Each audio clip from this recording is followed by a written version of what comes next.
Olá, pessoal. Esse início de semestre e sempre a mesma coisa. Prof, vou começar o TCC. Ou me dá dicas de TCC, ou me dá dicas de temas para TCC. Dica de como fazer ou dicas sobre o que fazer em TCC. Muito rapidamente, vou começar então esse vídeo tratando primeiro da questão de dicas do como fazer um TCC. Questão metodológica. Vamos lá. Não sou professor de metodologia. O que eu vou falar aqui é a minha experiência de 30, 31 anos como professor. Então, não sou professor de metodologia. Vamos deixar isso bem claro. Mas vamos lá. Primeira questão. Vai procurar orientador, pensa, qual é o meu tema? Desenha o teu tema, faz um sumário que tenha um título, que tenha lá 3 capítulos. Eu sou adepto dessa lógica do 3 como regra geral. Quer dizer, você vai lá, faz a apresentação do tema, no segundo capítulo você tenciona argumentos a favor e contra, no terceiro capítulo você se posiciona. Quase sempre isso funciona muito bem. Óbvio que se você quiser fazer 4, 5, 6 capítulos, beleza. Mas te liga porque dificilmente a gente consegue sair muito dessa lógica do introdução, desenvolvimento e a proposta, a crítica. Então, também não sou adepto de TCC burocrático que não emita opinião.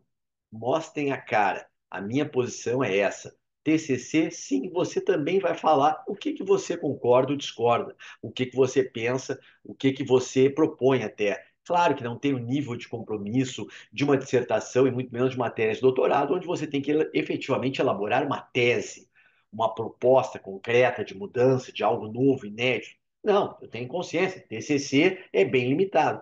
Mas isso não quer dizer que você tenha que ser um papagaio de pirata para só repetir. Pode se manifestar. E aqui já vem mais um detalhezinho, desculpem, mas eu preciso falar. Pelo amor de Deus, não façam um TCC que seja apenas segundo fulano, bum, bloco. Segundo Beltrano, bloco.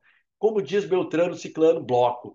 Bloco, bloco, bloco, bloco, citação literal. Isso é uma coisa horrível, entendeu? Hedionda.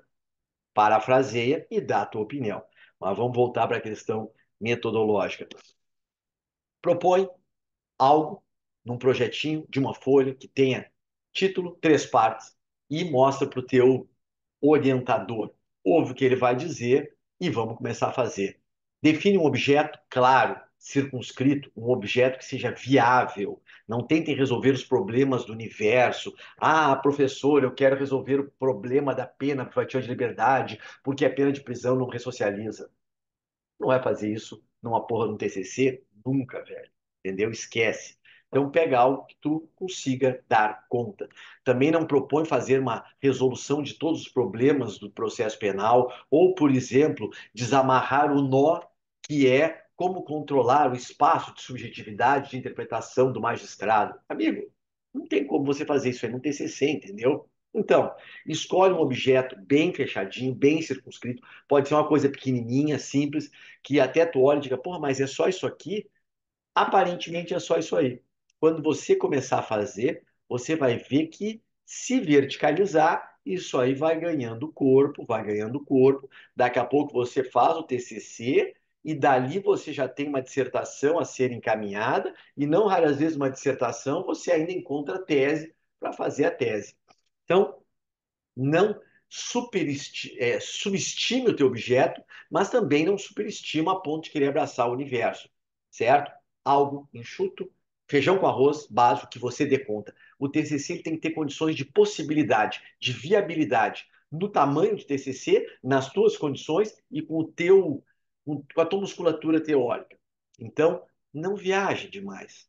Não vai ser o trabalho da vida de vocês. É um trabalho acadêmico que tem que ser sério, mas tem que ser viável. Bem feitinho. Feijão com arroz bem feito é melhor do que querer fazer lá um risoto com arroz arbóreo, que é difícil, vai ficar uma merda, duro, horrível, uma maçaroca. Não. Outra coisa importante.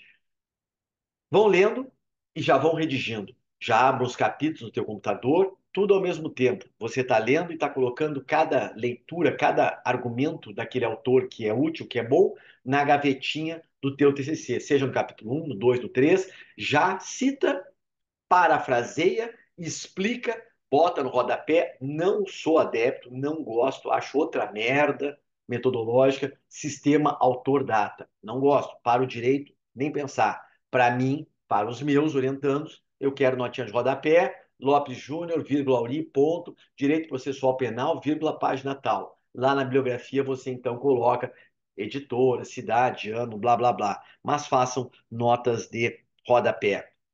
Sempre lembre que a qualidade das fontes se reflete na qualidade do trabalho. Se você lê bons autores, autores que têm qualidade teórica, que têm boas fontes, ele acaba se construindo uma boa fonte para você e você tende a escrever um trabalho legal. Agora, se você for ler trabalhos ruins, livros ruins, ABC do direito, síntese da síntese, artigos, sabe, de pessoas que não estou diminuindo, mas que, enfim, escreveu um artiguinho na vida que só repete os outros. Cara, isso não tem musculatura teórica. Então, escolhe bem os autores que você vai trabalhar. Use gente que tem confiabilidade, credibilidade, que tem titulação, que tem densidade no seu trabalho, que não é só um mero repetidor de jurisprudência. Autor, sabe, que se acorda às 5 da manhã, respeito, mas ao mesmo tempo academicamente não respeito muito. E que escreve um livro simplesmente jurisprudência do STJ, do STF, diz o pai tribunal, e é incapaz de desenvolver uma crítica, é incapaz de desenvolver um argumento, não é uma boa fonte. Então você pega o acórdão e cita lá, entendeu? Não é doutrina de qualidade, mera repetição de decisões. Até porque você tem que olhar para frente. Um autor, ele tem que expor o cenário atual, concordar ou divergir, mas ter uma visão para o futuro. A doutrina serve para construir a ponte para o futuro. Não tem que ficar enraizada no passado. A jurisprudência é sempre passado. Está julgando um caso passado, entendeu? Então vocês têm que olhar para frente. Mas, enfim, posição minha. Qualidade das fontes. Você pode usar bons manuais, você pode recorrer aos clássicos, sei lá, no processo penal. Sempre tem espaço para você citar um Carnelucci, um Leone, sabe? Um Cordeiro. Então, você pode perfeitamente buscar autores clássicos. Conceitos tradicionais, fica legal usar como autores clássicos. Agora, conceitos contemporâneos, coisas novas, bom, você vai ter que buscar autores bons e contemporâneos. Sei lá, você vai trabalhar prova digital, meios eletrônicos de investigação. Cara, não adianta você querer buscar lá no Carnelucci, isso é óbvio, entendeu? Você vai ter que. Pode até usar o conceito de prova histórico dele, mas hoje, daquele tipo de prova contemporânea, tem que ser autor novo. Então, qualidade da fonte, importante. Outra coisa, a não ser que o teu trabalho tenha alguma justificativa histórica, evita históricos. Evita começar lá no código de Hammurabi para explicar interceptação de WhatsApp. Eu estou sem meu telefone aqui, ia pegar o telefone e esqueci. Sabe? Não tem nem sentido. Então, vai direto ao teu ponto, apresenta o teu tema e problematiza em cima dele. Claro, se o teu objeto é histórico, ok, vá para a história. Do contrário, evite. Outra coisa, jurisprudência, já que eu falei em jurisprudência. Não adianta você ficar citando três, quatro, cinco acórdãos, emendas. Isso em nada é a mesma coisa. Até numa petição não se recomenda. Você tem que saber procurar. Quer trabalhar jurisprudência?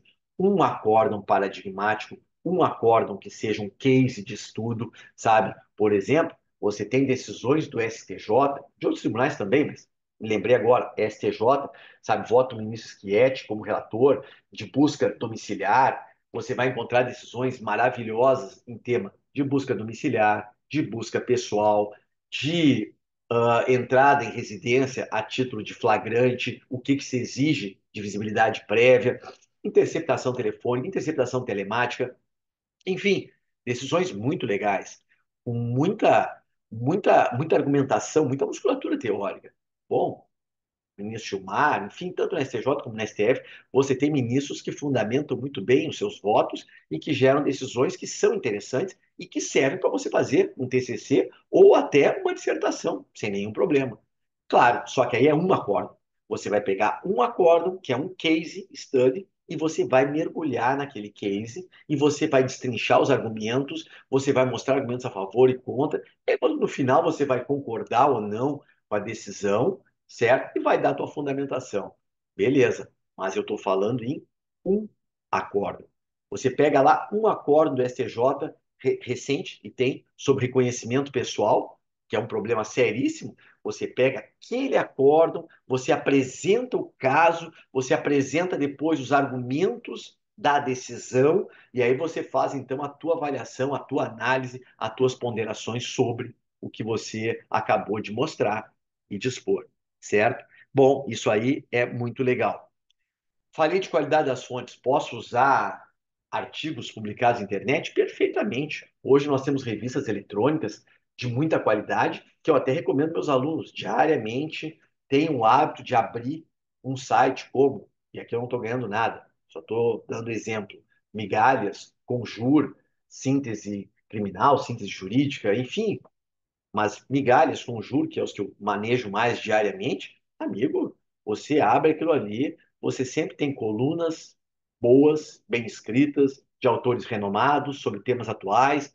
Posso usar? Perfeitamente. Usa, cita no rodapé o endereço, a data da captura e está valendo, certo? Sem nenhum problema. Outra coisa, coloquei agora, né? Cita no rodapé. A citação é uma dívida que você paga com o autor. Pague sempre. Sempre cite a fonte. Cite quando você transcreve literalmente. Cite quando você parafraseia, explica o pensamento dele com as suas palavras. Cita quando você tem lá, em algum autor, em algum artigo, uma inspiração. E você pega uma linha dele e depois desenvolve a tua. Mas tu pegou a linha dele? Cita no rodapé. Sempre. Na dúvida, cita. Na dúvida, cita sempre. O pior problema, eu acredito assim, ó, claro, tem gente que é desonesto intelectualmente e comete plágio, copia conscientemente e não cita o autor e dá como sendo dele. Isso é até um estelionato, sabe? Mas o meu medo é o plágio involuntário, que é quando você lê tanta coisa sobre um tema, que lá pelas tantas, às 3 da manhã escrevendo, você tem um insight maravilhoso e você, pá, escreve e você acredita honestamente, é até uma falsa memória, né? Acredita honestamente que é teu, mas na verdade não é. Então tem que ter esse cuidado de, na dúvida, pô, isso aqui é tão bonito, será que eu não tirei de um fulano? Será que ele não serviu de inspiração? Vai lá e cita o cara, sabe? Faz isso que é ótimo. Outra coisa, já falei, evitem citações literais, evitem os ápodes, né? Evitem a citação indireta, procurem sempre a fonte primeva. Só em último caso, autores muito antigos, obras raras, difíceis de achar, se justifica você citar de forma indireta. Mas isso é a exceção. Autores comerciais, autores contemporâneos, autores acessíveis, nada justifica uma citação indireta, certo? Outra coisa importante é você conseguir dar conta desse objeto naquele tempo. E você tem pouco tempo. Então, corra, crie um hábito de escrita, de tocar no teu trabalho diariamente. Em último caso, a cada 2 dias. Não, eu não acredito, sabe? É muito difícil vocês viram quantas horas matematicamente. Esquece, cada um tem o seu ritmo. Agora, você tem que tocar no teu trabalho periodicamente. Até porque tem um detalhe. Se você passar uma semana sem escrever nada, sem tocar no teu trabalho, quando você resolver voltar para ele, você vai perder várias horas para retomar o fio de onde você parou e nem sempre com a mesma qualidade de quem vinha escrevendo sob forte inspiração e quebrou, sabe? Eu digo isso como autor de várias obras que sinto essa dificuldade. Todo mundo passa por isso, mas você tem que ter um ritmo de escrita. Desenvolva o teu. Os meus livros eu escrevi a grande maioria, sabe, das 10 da noite às 4 da manhã, de sexta a domingo. Teve uma época que eu só conseguia fazer de madrugada no fim de semana. Outros livros eu já consigo, pelo menos uma vez por dia, venho cedo para o escritório, pego e toco 1 horinha, 2 horinhas no livro, depois vou trabalhar, sabe? Mas no outro dia eu estou ali, me lembro e continuo. Sempre marco onde é que eu parei, deixo amarrado algum insight e continuo. É óbvio que vai ter. No TCC você tem, digamos que um objeto mais circunscrito e pouco espaço. Mas quando você tem um trabalho muito longo, é claro que às vezes você olha para a folha e não vem porra nenhuma. E quando não vier nada, vai estudar. O não ter um insight é falta de estudo, às vezes. Como assim? Sim. Se você lê muito sobre o tema, você senta e você tem o que dizer. Você pelo menos tem alguém para citar e começar o raciocínio, sabe? Agora, se você não lê, se você não buscar inspiração, se você não buscar essa musculatura teórica que eu falo tanto, cara, você olha para a folha de papel em branco e ela vai te derrubar porque você não tem resistência para sentar e escrever. Vai ter dia que você vai ler muito e vai escrever pouco, vai ter dia que você vai escrever muito e vai ler pouco, porque você já leu o suficiente. Bom, outra coisa séria é, já que eu estava falando de prazo, é correr e contar de trás para diante. Se você tem que defender um trabalho em julho, sabe? Você tem que entregar para o teu orientador no início de junho. que é para dar tempo de ele ler, de ele devolver para você refazer, corrigir erros, sabe? Erros, às vezes, de rumo, e poder apresentar para a banca no tempo da banca ler. Claro que no TCC tudo é menor. Na dissertação, numa tese, a cobrança é muito maior de tempo para o orientador poder ler e tempo para vocês corrigirem rumo. Bom, outra coisa importante aqui, já falei de forma, sabe? Era isso, sejam. A outra coisa mais importante, me esqueci de dizer, né? Escrevam de forma clara, objetiva, direta, sem rebusqueio, sem orações que o leitor tenha que voltar para ler de novo. Ninguém avaliando você faz isso. Esquece. Eu, como avaliador, eu quero vir lendo, entendendo de forma clara. Eu quero um trabalho bem escrito, no sentido de um português correto, sem erros, obviamente, mas também um português claro. Evitem latim, a não ser algumas expressões que são clássicas. Botar só para dar um perfume, para ser cosmético, sabe? Não, não faz isso. Ninguém tem mais tempo para essa bobagem. Estações em língua em idioma estrangeiro. Se é coisa curta, ok. Tirando aquelas línguas que poucas pessoas no Brasil dominam, sabe? Ou pelo menos a maioria não domina, que é o caso de um alemão, um francês, o resto, espanhol, italiano, você sabe, espanhol, italiano, inglês, uma expressão curta você até pode deixar sem maior tradução. Agora, se você vai citar um pensamento de um autor que é importante e que está em outro idioma, qualquer que seja, coloca o original no rodapé, ou coloca o original no texto e a tradução no rodapé, mas tenham esse binômio original e tradução tua, mas tem que ter, certo? Se você quiser colocar, eu prefiro que você coloque no corpo do texto a tradução que você fez e o rodapé, a versão original, para quem quiser conferir. Até porque a tradução pode ser uma traição. Não raras vezes a tradução é uma traição. Então é bom ter o original e é bom e ao mesmo tempo é perigoso, porque se você traduzir errado, você vai apanhar por isso. Apanhar você vai sempre. A questão é tentar apanhar o mínimo possível, certo? Eu tenho um vídeo no meu canal sobre como defender um TCC, uma dissertação, uma tese, depois dar uma conferida. Mas voltamos. Prof, já entendi questões metodológicas, já tenho a lógica do 3, já tenho meu capítulo, já estou desenvolvendo, já tenho conclusões, tenho introdução, sabe? Quer dizer, você tem que ter introdução, 3 capítulos e conclusões. Você está escrevendo, já vá fazendo junto a introdução, já vá fazendo junto as conclusões. Cada capítulo gera uma conclusão de um parágrafo, que é uma conclusão, e já vai fazendo a bibliografia. Não deixa para o final. Citou um autor no rodapé, já abre o teu arquivo bibliografia e já mete o cara lá, porque depois você vai esquecer. Ou o que é pior, você depois, quando chegar na hora de montar a bibliografia, vai dizer, e esse livro eu já devolvi para a biblioteca, eu nem sei onde está, não é meu. E aí, velho, olha o trabalho. Então, você, para evitar trabalho em dobro, já faz um só, bem feito. Escreve redação final, já bota a bibliografia, já inclui o cara na bibliografia se é a primeira vez. Desculpa. Faz o texto, insere a nota de rodapé e já faz a bibliografia, já coloca ele na bibliografia se é a primeira vez que você cita, por exemplo. Agora, para fechar o videozinho rápido. Temas. Temas, óbvio que tema eu não gosto de sugerir, porque você tem que se apaixonar pelo tema, tem que ter uma química, sabe? Mas tem muitos temas aí. Eu quero uma coisa de outro mundo. Para com essa bobagem. Escolhe um tema legal, que tenha relevância, que seja contemporâneo, que tenha um significado para você, que você goste dele. E óbvio, que desperte atenção, que possa ser problematizado. Não necessariamente, às vezes você pode pegar um tema enfadonho, se você tratá-lo bem, enquanto um tema de dissertação ou de TCC, eu, como avaliador, vou ter que te avaliar bem, porque você deu conta, mas você não me seduziu, você não me agradou. Às vezes é uma merda ter que ler trabalhos enfadonhos sobre temas enfadonhos. Então, pedido, escolha um tema legal, cara. O que é um tema legal? Esse atual, esse relevante, que conjugue teoria e prática, que desperte interesse, que possa gerar uma mudança, sabe, de perspectiva. Exemplos. Temos aí o pacote de crime. Prof, de novo, calma. Lá no pacote de crime a gente tem muita coisa, além de juízes garantias, etc. Nós temos o pacote de crime e nós temos a decisão do Supremo no final do ano passado sobre o pacote de crime. O que sobrou do pacote de crime? Ou seja, sei lá, sistema acusatório era um tema clássico que muita gente já tinha até abandonado de escrever, porque era só teoria, e eu sempre disse que tem coisa importante, porque isso afeta diretamente a concepção de processo.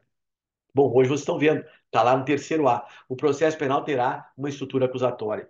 Interessante é o seguinte, né? O CPP autoritário de 1941, já no seu artigo terceiro, tem uma cláusula de autodestruição, uma cláusula suicida. O processo penal terá estrutura acusatória. É, mas dali para baixo não tem mais nada acusatório. O CPP é inquisitório. Olha que merda é isso, sabe? Tá aí um bom tema. Mas, o que eu te digo?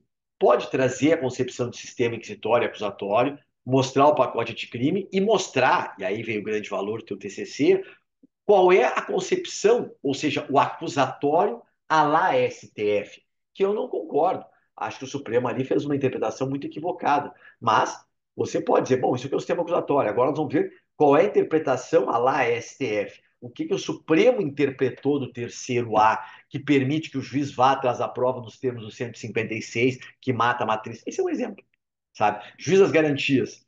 Muita coisa ali foi declarada inconstitucional, goste ou não, mas está lá. Também não adianta dar murro em ponta de faca. Não adianta você fazer um TCC sobre algo que foi declarado inconstitucional. Não adianta em termos, né? Mas você não vai conseguir muita coisa, certo? Mas pode tentar, pode fazer. Quem sabe amanhã depois o Supremo revise a matéria. Mas tem questões que não vai revisar. Então, não sei se um TCC vale essa luta. Quer ver? Muita gente procura para escrever sobre prisão automática em segundo grau, em primeiro grau. Prisão automática em primeiro grau lá naquele caso do júri, sabe? Então, alteração lá no procedimento do júri que permite que alguém condenado a uma pena igual ou superior a 15 anos seja imediatamente preso, que para mim é absolutamente inconstitucional, ainda é tema? Ainda é tema. Só que tem um detalhe, já estamos perdendo essa batalha aí no Supremo. O Supremo não decidiu. Qual é o meu medo? É que o aluno se propõe a falar sobre a inconstitucionalidade da prisão automática no tribunal do júri. E, antes de terminar o trabalho, o Supremo venha e, a contragosto, afirme, a meu contragosto, né, afirme que é constitucional. Porque você tem um trabalho que tem toda uma matriz de argumentação que é inconstitucional e o Supremo, que é o guardião da Constituição, né, afirma é constitucional. Bom, podemos continuar divergindo. Agora, para fins de um trabalho acadêmico, vamos combinar que você perdeu, perdeu o objeto, sabe? Perdeu, isso enfraqueceu muito o objeto. Então evita uma bola cruzada, uma bola dividida como essa. Provas digitais, já falei, é um baita tema. Cadeia de custódia nas provas digitais, baita tema. Cadeia de custódia genericamente considerada, também é tema. Provas sempre tem tema. Prova e lista é meio complicado porque nós temos muita coisa à la carte. Podes fazer um TCC sobre uma prova e lista? Acho que sim, se você tiver um case. Sabe? Uma decisão pontual do STJ, legal, trabalha aquela decisão, aonde eles enfrentaram e disseram que a prova era ou não era ilícita, e você vai analisar e tensionar. Pode ser um tema. Do contrário, não sei se vai ter muito valor, sabe? Se você vai realmente me encantar com isso. Outra coisa, falei de provas, falei das provas, teoria das provas, cadeia de custódia, prova ilícita, isso aqui tem muito a ver. Próprio contraditório na prova, contraditório na prova digital. Isso tem a ver com a teoria da prova. E depois você tem as provas em espécie. Nas provas em espécie, você tem um mar de temas legais para trabalhar. Principalmente se você fizer uma leitura interdisciplinar. Quer dizer, prova testemunhal. O CPP, isso. Agora, se você pegar a prova testemunhal e conjugar com o que está se discutindo sobre neurociência, sobre falta de memória, sobre falsas memórias, sobre o problema do efeito foco na arma no reconhecimento pessoal, o próprio reconhecimento pessoal, eu até diria assim, ó, da teoria das provas, sabe, você tem aquelas provas dependentes da memória, palavra da vítima, prova testemunhal e reconhecimento pessoal. São provas que dependem da memória. Cara, aqui sempre tem onde trabalhar, como fazer um TCC. Provas dependem da memória, testemunhal, problematiza, reconhecimento, tem muita coisa legal. Finalmente, o 226 despertou a atenção da STJ. Tem a questão também do racismo, que se manifesta diretamente no reconhecimento. Racismo em processo penal sempre é tema. É importante falar sobre isso, analisar o racismo institucional, estrutural, individual e como é que isso dialoga e se manifesta lá na abordagem policial. E eu não estou dizendo que os policiais são racistas, não é isso. O que eu estou trabalhando é a dimensão do racismo institucional, estrutural, que ele é reproduzido muitas vezes de forma inconsciente, certo? Essa é esse é a grande complexidade do racismo estrutural e institucional. Você pega uma instituição que o conceito de fundada suspeita vai te remeter a uma matriz de alinhamento racial, sabe? Gostemos ou não, tem muita gente trabalhando isso com muita propriedade. E depois, o próprio reconhecimento, a busca pessoal, enfim. Então, tem muita coisa nas provas em espécie. Tem muita coisa interessante em prova digital. Bom, vamos voltar. Prisões. Tem tema? Tem. Prisão preventiva, temporária, sempre tem. Só que você tem que achar um recortezinho legal para mostrar, uma leitura crítica, sabe? Uma decisão interessante. A questão do prazo razoável, que nós não temos na lei. Ahn, quanto tempo a pessoa pode ficar presa preventivamente? Não temos critérios, como é que se lida com isso? E aqui eu já faço um gancho. Corte Interamericana de Direitos Humanos e o Pacto de São José da Costa Rica é um mar de temas, sabe? A convenção é um mar de temas, artigo 6º, 7º, 8º, ali tem muita coisa boa e tem muitas decisões, inclusive que condenaram o Brasil, caso Garibaldi, Ximenes Lopes, enfim, são 10 ou 12 casos em que o Brasil já foi condenado, teve um que ele foi absolvido. Cara, você pode pegar um caso daqueles, apresentar o caso, mostrar a tese discutida ali, mostrar a posição da corte, explicar os reflexos que isso vai ter no sistema jurídico interno. Porra, baita tema, cara. Baita tema. Sabe? Corte Interamericana, seu julgado sempre tem espaço para escrever. Depois disso, inquérito, junto com o juiz das garantias, pode achar um tema legal. Prisões, já falei. Competência, tema dogmático, mas se você tiver uma decisão interessante, por exemplo, voltou a discussão na Lava Jato a questão da competência da Justiça Eleitoral, que sempre venceu a federal, mas no período da Lava Jato se cometeram atrocidades de manipulação da competência para tirar processos que claramente eram da eleitoral para manter na 13ª Vara Federal de Curitiba. Hoje sabido, tanto é que muitos foram anulados, dezenas de processos, já deve ter uma dezena, eu anulei 8, não deve ter mais até, que anularam processos, tramitaram na federal e mandaram para eleitoral, da onde nunca deveria ter saído, sabe? Dá para trabalhar? Dá. Outra coisa, continuando o baile, recursos. Cara, recurso, tu vai ter que achar um tema, uma dogmática, um recorte dogmático que tu possa dar uma contribuição. Não estou dizendo que não seja. Eu não tenho na cabeça nenhum tema. Habeas corpus como instrumento de ataque processual colateral, a questão da cognição no habeas corpus. Estou lançando um livrinho nos próximos meses, aqui no ano de 2024, acho que até o meio do ano, sobre prisões cautelares e habeas corpus. Antes eu tinha um livro só de prisões cautelares, agora eu tenho prisões cautelares e habeas corpus. Tema legal. Cognição no habeas corpus é um tema legal. Até, deixa eu pegar aqui um segundo, uma coisa. Voltei, já viu, cara? O negócio aqui é no improviso, né, cara? Direito processual penal, meu manual aqui sempre tem alguma sugestão, porque todos os institutos eu tento fazer uma análise clássica, tradicional, dogmática, e depois fazer um recorte interdisciplinar, um recorte crítico. Cara, tem muito tema aqui dentro, sabe? Esse livro de Fundamentos do Processo Penal é um livro legal, se você quiser se debruçar sobre um tema que é fundamental, é musculatura total, que faz a diferença, que são os fundamentos, ou seja, as teorias da ação, as teorias da jurisdição, do processo, sistema inquisitório e acusatório, é aqui que você vai encontrar. Não é no manual, o manual está bem enxuto. E eu até no manual explico, ó, quer aprofundar sistema inquisitório e acusatório, vem para cá. Outra coisa, né? Quer trabalhar sistema inquisitório e acusatório, você não pode desvincular isso da imparcialidade judicial. A imparcialidade sozinha é um baita tema. Imparcialidade objetiva, subjetiva, que é uma furada, estética de imparcialidade, baita tema também, dissonância cognitiva, juiz das garantias, pré-julgamento, legal. Aí nesse dia citei no meu Instagram, um artigo sobre neurociência e imparcialidade, bem interessante. Então, tem muita coisa. É só você pensar e sair um pouco do lugar comum. Tem como, é só pensar, estudar coisas boas, vai ter bons insights. Pensa nisso. Até eu ia dizer alguma coisa aqui sobre sistema de história. Ah, por exemplo, lembrei. Hoje se fala muito, né, de uma coisa velha. No Brasil tem muito isso, né? Velho que volta. A problemática do artigo 385 do CPP tem a ação de inconstitucionalidade da Anacrim lá no Supremo, que eu concordo integralmente. Até acho que nessa composição a gente não vai levar. Mas a questão do 385, que o juiz poderá condenar, ainda que o Ministério Público tenha pedido absolvição, não é só uma questão de violação do sistema acusatório. Não é só violar o ne procedate e o de ex officio, que não é pouca coisa, mas não é só isso.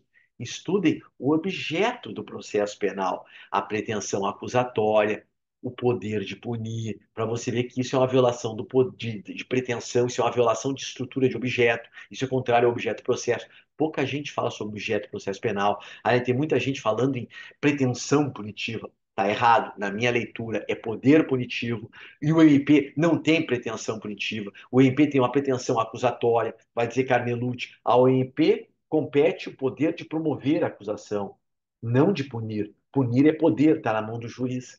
Cara, é um tema lá de fundamentos, sabe? Lá do objeto. Pouca gente estudou. Dá para fazer? Dá.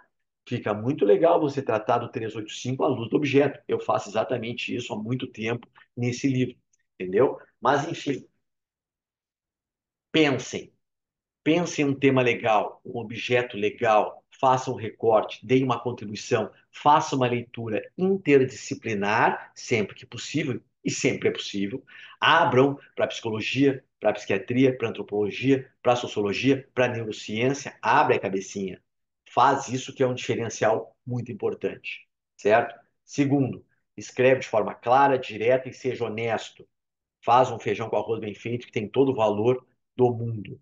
Te liga, não é o trabalho da tua vida, é só um TCC importante. Claro, você depende dele para ser aprovado, mas você vai ficar o resto da vida discutindo aquele tema e sempre vai ter o que discutir. Você não vai dar conta. Então, você tem que saber expor início, desenvolvimento e tem que ter um fim. Faz as tuas conclusões, faz a tua crítica, dá a tua posição, dá a cara a bater. O professor gosta disso, sabe? Eu posso até divergir de você, e você na banca nem vale a pena me enfrentar, sabe? Como professor, o cara está te avaliando. Agora, é legal. Às vezes pode dizer, olha, eu não concordo, mas eu respeito a tua honestidade intelectual, eu respeito a tua coragem de vir aqui, expor, te submeter ao contraditório, ao cross-examination, né? E ser avaliado. Legal, velho. Isso é um trabalho nota 10. Beleza? Boa sorte. Depois a gente conversa mais. Me mandem lá pelo Instagram notícias de como é que foi o TCC depois dessas dicas. Me mandem lá que eu gosto de saber o que vocês estão fazendo. Beleza, gurizada? Até a próxima. Valeu!